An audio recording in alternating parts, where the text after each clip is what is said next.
Teachers, how hard is it teaching this semester, this year, with everything online? And how hard is it to implement new, cool ways of technology into the classroom? Even when you're in person, how hard is it to get your students engaged in a project that teaches them life skills that they need to know, like coding? I have a solution for you.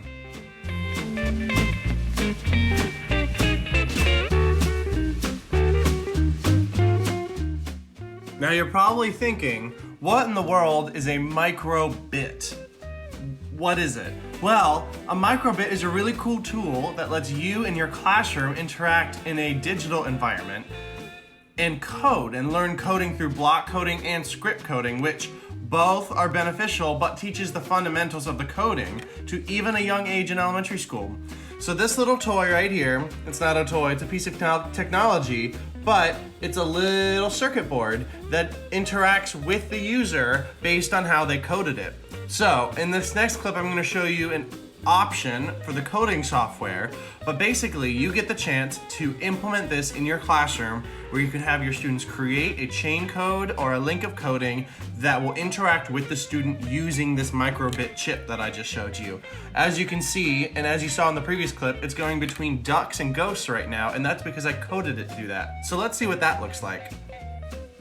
So here it is, the online version of this coding software.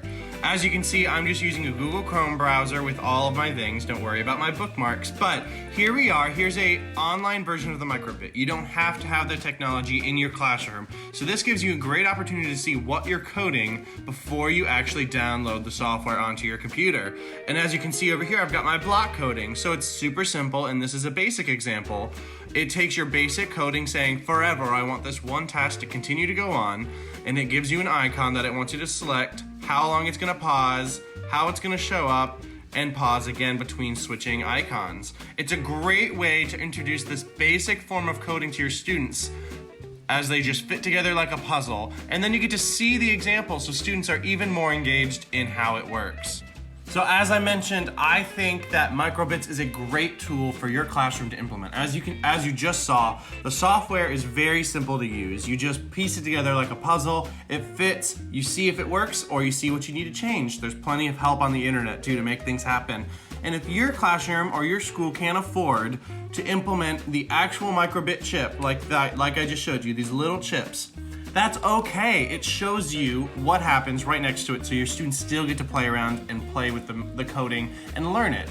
But if your school has the ability and your classroom has the ability to get these little microbits, it's a great way to say, here's your task, code something, and then play with the real world example of how that worked. It's a great tool for the classroom. It keeps students very engaged, and let's be real, the technology of the future is gonna require coding ability, and so you are setting your students up for a great success later down the road. Get microbits today. For more information, visit microbit.org.